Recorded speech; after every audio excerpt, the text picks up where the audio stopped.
storm is threatening more than 150 million Americans in 25 states. Winter weather alerts stretch for more than 2,000 miles from the Mexico border to Maine.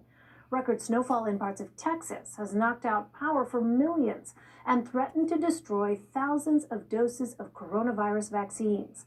The storm has also shut down vaccination sites in the southern plains states.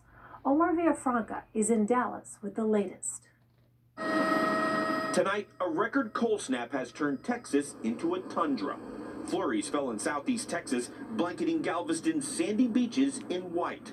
The city manager there warning infrastructure damage caused by the extreme temperatures could rival the cost of a hurricane. Slow down. Frozen roads sent an 18-wheeler careening out of control near Austin, and a man nearly lost his life jumping just seconds before a car lost control and crashed into a police cruiser. The extreme low temperatures spun up this so-called snow-nado in East Texas. The ultra-low temperatures will last for several days, meaning that what becomes frozen will remain frozen for a long period of time. The historic storm caused problems across the country. Firefighters in Vermont rescued this young man from frigid waters after he fell through the ice. Tennessee roads turned into ice rinks after frozen precipitation fell. In Little Rock, Arkansas, cars were brought to a standstill on a slippery highway, trapping nurses who just got off their shift. Stay home or stay where you are. Stay home. The temperatures in parts of Oklahoma dipped below 20 degrees for 5 days straight for the third time ever. And with another storm looming, crews worked to clear snow as fast as they could. Nearly 4 million people across the South have lost power. In Louisiana, the cold caused a transformer to blow, ripping a fireball through power lines. The agency overseeing Texas's power grid has declared its highest emergency level in over a decade. Texans sitting in the dark tonight after rolling blackouts were issued due to high power demand. The power outage also complicating the fight against the pandemic after a facility storing vaccines in Houston lost power.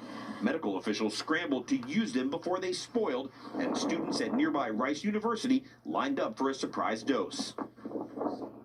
Power providers from Kansas to Texas are urging their customers to conserve energy, but that is going to be hard to do because new winter storm warnings were issued from Dallas all the way south to San Antonio, and that could affect 15 million people.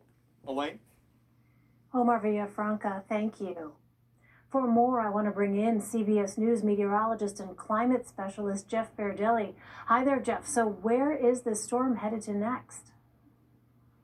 All right, so the storm's moving through the Ohio Valley and the Northeast as we speak. It's going to deliver ice, snow, and rain. Rain along the coast in places like New York City and Boston, but west of that it is snow and heavy snow in the Ohio Valley. So anywhere from St. Louis over to Chicago, and especially Indianapolis, Columbus, Cleveland, and Buffalo. That's where the heaviest snow is going to be, but you can see also we have some ice as well. So here's the hour-by-hour forecast as we head through the nighttime hours. Watch out, Detroit, Pittsburgh, you're kind of on the line. Buffalo, it's snow. This is Texas, but not as we know it.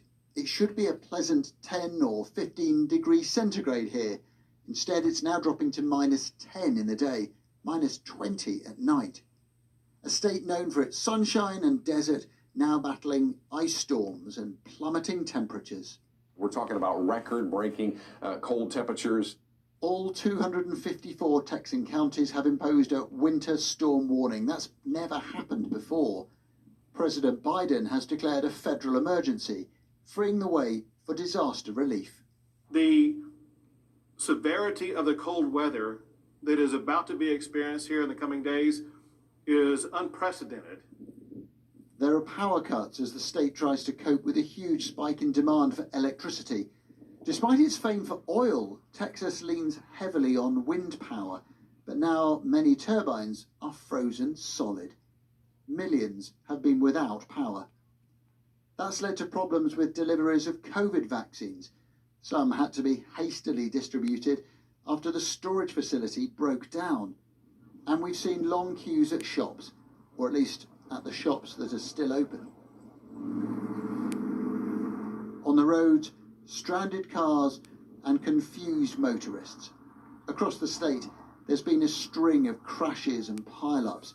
Not great in a country where the car is so central to daily life.